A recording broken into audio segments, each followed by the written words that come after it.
जय श्री कृष्ण।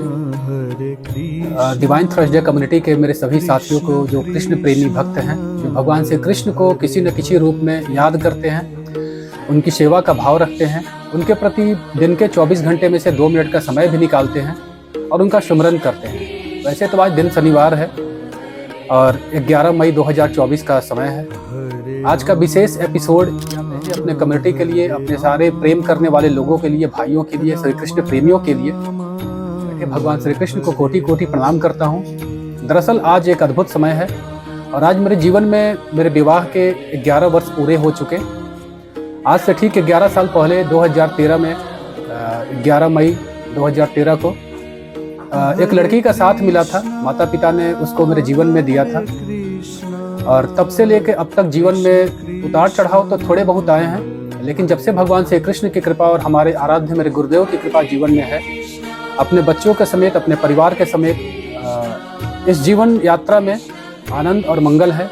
थोड़ा बहुत डिस्ट्रैक्शन आता है लाइफ में, चाहे वो जॉब से आए, बिजनेस से आए, या प्रभु की भक्ति से आए, या फिर माता पिता की सेवा भाव के कारण आए। क्योंकि मैं बार बार इस चीज़ को कहता हूँ, आपको जीवन एक बार मिला है और आपके जीवन में भी विवाह होगा। विवाह एक ऐसा योग है, संयोग है, जहाँ एक पुरुष और एक स्त्री का मिलन होता है और इस ब्रह्मांड में आप अद्भुत करने के लिए 2 प्राणी मिलते हैं और एक घर, एक परिवार, एक संसार बसता है। मैंने प्रायः देखा है कि घर के भीतर पति और पत्नी के बीच में प्रायः, मतलब कहने का मतलब है अधिकांशतः लोगों के यहाँ मैंने देखा है, मनोभाव भले 2 शरीर हैं, 2 मन है, 2 आत्मा है और इसी दोहरी नीति के कारण उनके जीवन में कुछ न कुछ त्रासदियाँ होती हैं। बच्चे होते हैं, बच्चे पैदा हो जाते हैं या आप उनको मांगते हैं कि बीज का बीजारोपण करते हैं कि आपको अद्भुत संतान की प्राप्ति हो। क्योंकि आपको यह मनुष्य शरीर अगर किसी ने दिया है, आपके माता पिता ने दिया है, तो इस धरती, इस धरा, इस प्रकृति को आप भी कुछ दे करके जाओ। क्योंकि आपकी जीवन 60-70 साल की है और 60-70 साल बाद यह समाप्त हो जाएगी। तो आपका अंश, आपका रूप इस धरती पर मौजूद रहे, इसके लिए आपके संतान का योग बनता है। आपके घर में बच्चे सुंदर आते हैं, आपके घर में रोजी रोटी होता है। इन सबके बीच में आपका परिवार, आपकी पत्नी, आपके बच्चे के बीच में सबसे बड़ा डिस्ट्रैक्ट करने का कारण आपका गृहस्थ होता है, आपकी रसोई होती है। तो मैं बार बार इस चीज़ को कहता हूँ, हमारी डिवाइन थर्सडे कम्युनिटी के केंद्र में इस चीज़ के लिए है, डिवाइन थर्सडे कम्युनिटी के अपने साथियों के लिए, चूँकि और कम्युनिटी से हमारा कोई संपर्क है नहीं। और यहाँ पर जो लोग भी उपलब्ध हैं, यूट्यूब के माध्यम से हैं, सोशल मीडिया के प्लेटफॉर्म पर हैं, या फिर रियल लाइफ में जो पटना ऑफिस है वहाँ पर जो लोग मौजूद हैं, मैं चाहता हूँ कि आपके भी जीवन में विवाह हो, शादी हो, पत्नी आपके जीवन में आए, पति आपके जीवन में आए और इन सबके केंद्र में आपका गृहस्थ है। तो सबसे पहले अपने गृहस्थ के लिए कंप्लीटली फोकस करें, वहाँ सुख रहे, आनंद रहे। और ये तभी संभव हो पाएगा जब गुरु की कृपा आपके जीवन में होगी, जब आराध्य भगवान श्री कृष्ण की कृपा आपके जीवन में होगी। इसके बिना संभव नहीं है। इसके बिना आपके रसोई में त्रासदी मची रहेगी। आप बाहर में कितना भी धन कमाओगे, घर में आकर सुख से नहीं रहोगे। तो खाते तो 2 रोटी ही आप हो, 2 रोटी खाते हो, थोड़ा सा जीवन यात्रा है। तो कंप्लीटली जो आप जर्नी कर रहे हो, जो जीवन की जो जर्नी कर रहे हो, इस जर्नी के बीच में आपके परिवार का सबसे बड़ा योगदान है। इसमें आपके भाई भी आते हैं, माता भी आते हैं, पिता भी आते हैं। और सबसे बड़ी बात है कि आपके भीतर धन का हवस ना हो। धन आपके पास में हो, श्री कृष्ण देने वाले हैं। जब देते हैं तो उनकी भक्ति के लिए थोड़ा सा धन निकाला कीजिए, थोड़ा सा समय निकाला कीजिए और बाकी पूरा का पूरा समय तो आपके परिवार के लिए है। परिवार के लिए आप बिजनेस कर रहे हो, बिजनेस के लिए जॉब कर रहे हो, जॉब के लिए है।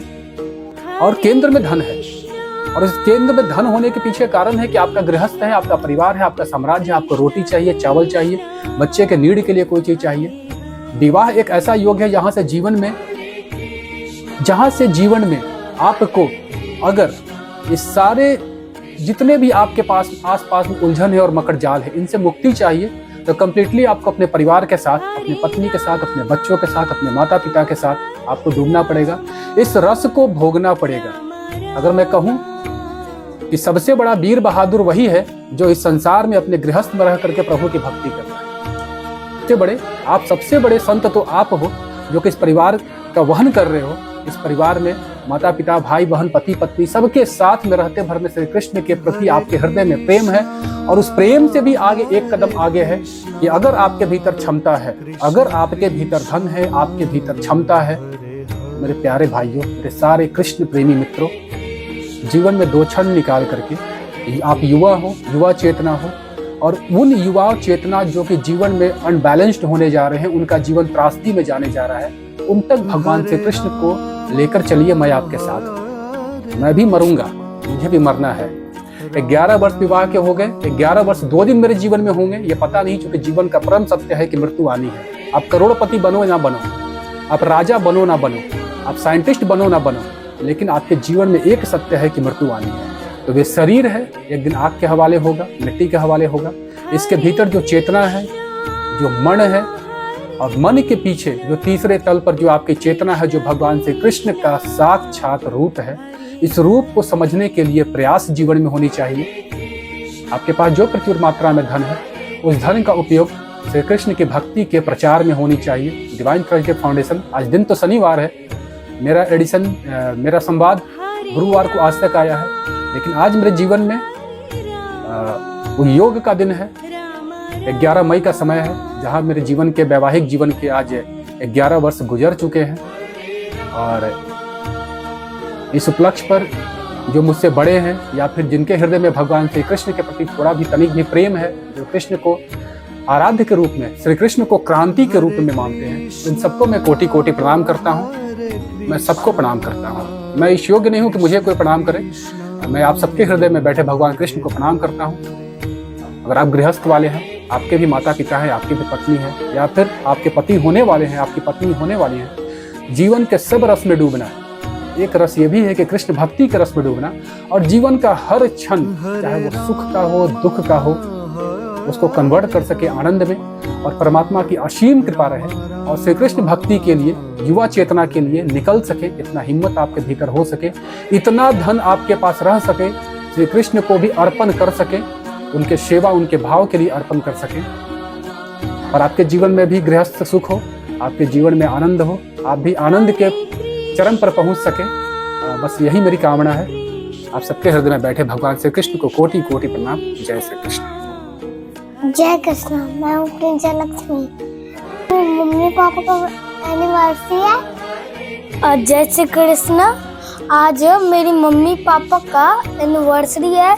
आज मम्मी पापा महाराज जी और बजरंगबली को भोग चढ़ाया है। महाराज जी और बजरंगबली रसगुल्ला खा रहे हैं और काजू और किशमिश, और अभी पूजा थोड़ी देर बाद होगा। आज मेरी मम्मी पापा का शादी हुआ था 2013 में, और आज मम्मी पापा का एनिवर्सरी है।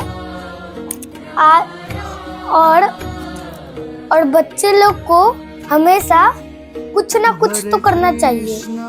ऐसा नहीं कि एक जगह शांत बैठो और कुछ ना कुछ तो करो। कभी पढ़ाई करो, कभी ध्यान लगाओ, कभी खेलो, कभी कूदो। और जरूरी बात यह है कि अगर आप पढ़ाई भी ना करें तब भी जिंदगी चल सकता है। बस थोड़ा बहुत पढ़ाई कर भी लेना है। पढ़ाई के बिना जिंदगी ऐसे चलेगा जैसे कि पढ़ाई नहीं करना जिंदगी चल जाएगा, नहीं, ऐसा नहीं है। ध्यान लगाइए और थोड़ा सा पढ़ाई, ये दोनों से आपका पूरा जिंदगी चल सकता है। और जहाँ पे ध्यान लगाएंगे तो आप, जैसे इस समय में इंसान है तो पूरे 100 साल आप ध्यान लगा लिए तो आप अगले साल भगवान ही बन जाएंगे। और हमारा मन, लाइट को देखो, लाइट कितना तेज से चलता है, लाइट का स्पीड कितना होता है, उससे भी तेज स्पीड हमारे मन का है। मन इतना तेज चलता है, जैसे कि ध्यान लगाना है तो भगवान तक पहुंचना है तो इसी मन पे बैठ के हम भगवान तक पहुंच सकते हैं। जय श्री कृष्ण।